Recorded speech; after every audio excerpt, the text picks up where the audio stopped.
Hello, Judy here from Thistledew Creations. Today I received a napkin swap from Emma McMain in West Home, BC. And I decided, I've been doing a lot of napkin swaps lately, so I decided to just use hers before I even put any away. Because a lot of them are just going into the drawer and I'll think someday I'll do that, someday I'll do that. So today I decided to go ahead and use them. I've been cutting apart paper bags lately. These are large grocery store paper bags. And what I've been doing is using most of the bag for creating pages and collage papers. But I've been saving the bottoms of the bag. So you can see this is the very bottom of the bag. And what I did was I just cut them off flush with the bottom. So it folds over and it's flush with the bottom. And what I did with the first few here that I'm going to show you, they're still actually kind of squishy from the glue stick, is I've decoupaged a napkin over top of the flat, what will be the flap and the bottom. And then I finished up with some maps, some music, and some script papers. The script was a printable, not an actual vintage letter. And then same thing, printable music paper, and then a map just out of a road atlas book.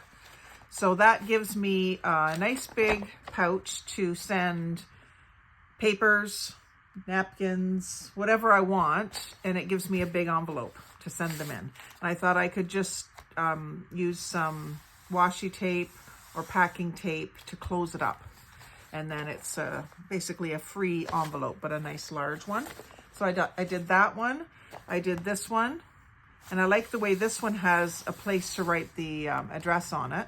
These ones don't, so I'll put another label over top, sort of in the center. But I thought this was really pretty with the pink flowers. And I like the way the white center of the napkin shows the paper bag through. And I just used the Elmer's all-purpose glue stick to stick them down. And then again, a bit of a collage for the rest of it. And then again, it can open up, fill it up, and then close it up, whichever way you want. And then the third one I did, I angled the corners so it looks a little bit more envelope-ish. But we've got the beautiful floral, some maps, some handwritten ledger. This is a piece off of the back of the map, I think, where there was some writing, or it's another magazine page anyway.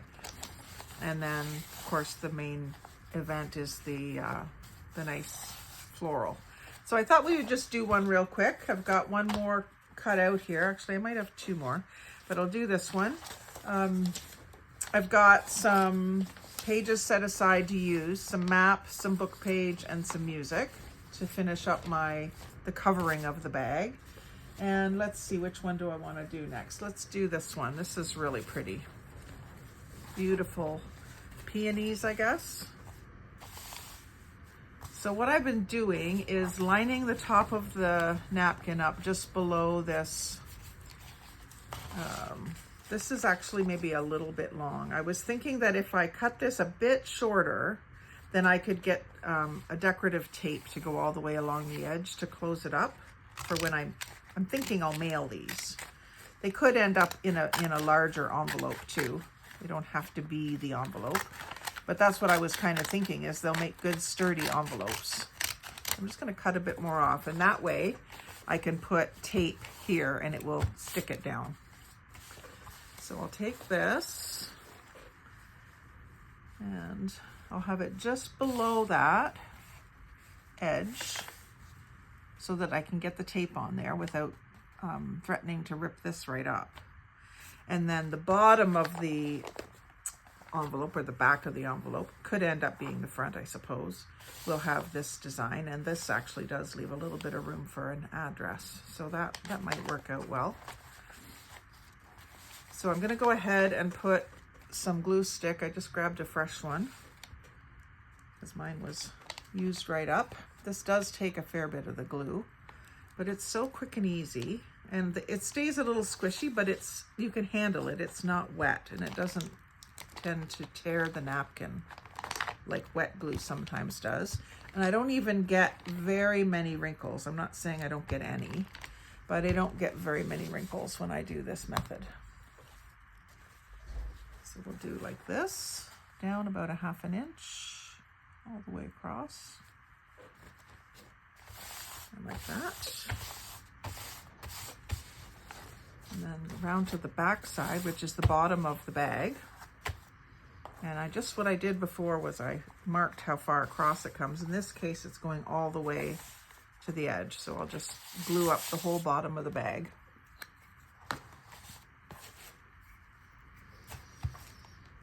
Just like this. I'm kind of pressing a little bit hard.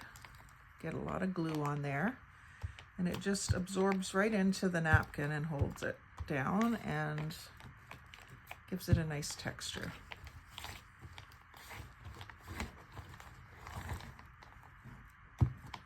I just find this, I've tried all the different ways, and this is definitely my favorite way to use the napkins, is with the glue stick. You can rub right over top of it. I haven't had one tear from doing this because they're not as delicate as like a Kleenex. And then the parts that are hanging over, I'm just going to use the wet paintbrush and just do a line right along the edge of the paper bag and just tear that away. That was a little sloppy.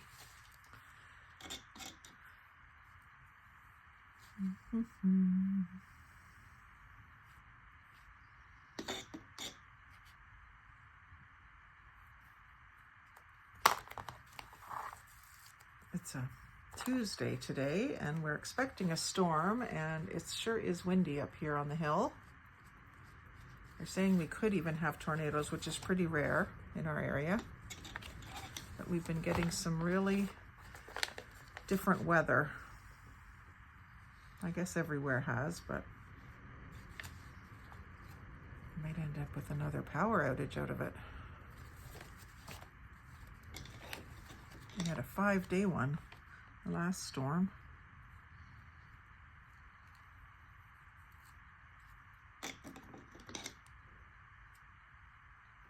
So I just thought I would sit and craft. I got a really busy day tomorrow, and I'm working on the weekend. So that is great. That gives me that raw edge to put my tape down, and I have to remember to leave. Just gonna sort of trace that rough. Remember to leave that undone. I can go ahead and glue this over.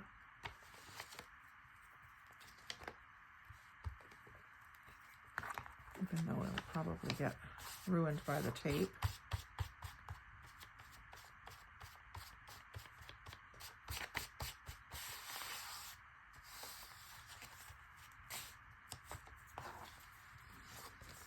And then open it up the other way and just finish up the rest of this. Doesn't really need to be finished, but it's just a chance for me to collage. I love to collage. So I've got this script, which is just a printable. You can see I've got it printed on some other paper. And I'm just going to use my ripple scissors to cut it out. Actually, I'll leave the ends because I can just overlap something else on top of them. And I'll do that kind of right here. Actually, I wanted to leave that spot, didn't I? So I'll do that there.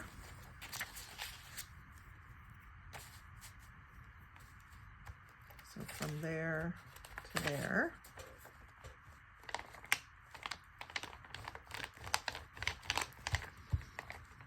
And this will give me a few ahead, so I don't have to sit down and make one every time I'm going to send a package. Got a few made up. Not that I don't have envelopes, but I just thought it would be a good way to use the paper bags. And then some map. I'll bring that right to the edge of the bag, again overlapping this part, and then I'll cut it off up here.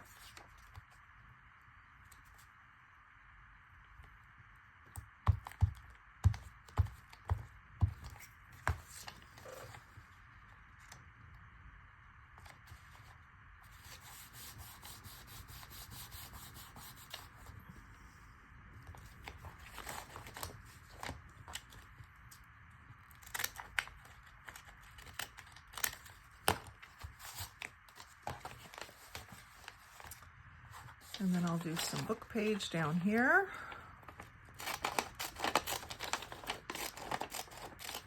And this is quite magazine page. Actually, this is a map page, description page off the back side of the map.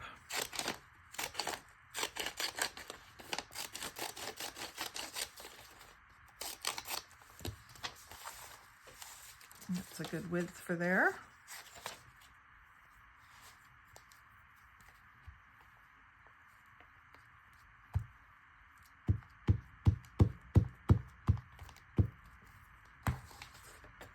I kind of can't wait to fill one of these up for somebody. One person I've been meaning to send some happy mail to just out of the blue is Brenda Clark out in Canmore, BC, or Alberta. Oops. Yeah, so maybe I'll send something to her. I just watched a video where she did a flip through of some happy mail, and I thought, oh, I could send her happy mail.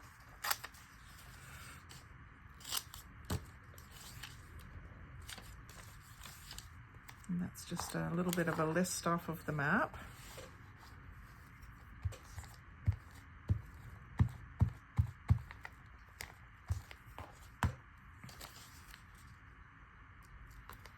I'm not paying attention to which direction things go. It's all different directions here. So that's that. And just open them up till they're dry so they don't stick to each other. I thought about doing the ends, but I think I'll leave them plain. And then when it's being mailed, probably do it this way. But you could do it either way. If you wanted to kind of preserve that pretty part, you could put that to the inside and put a label on top of that. We'll see. I don't know for sure how I'll use them, but when I do pack up some happy mail in one, maybe I will come back and film that for you. So I think I'm going to do a couple more, but I just wanted to show you that idea that I had to use the paper bag bottoms because I've been collecting quite a few of them. And I might do some smaller ones too, just to have some smaller envelopes ready to go. So thanks for watching. Like, comment, share, and subscribe. But most of all, have a great day and happy crafting.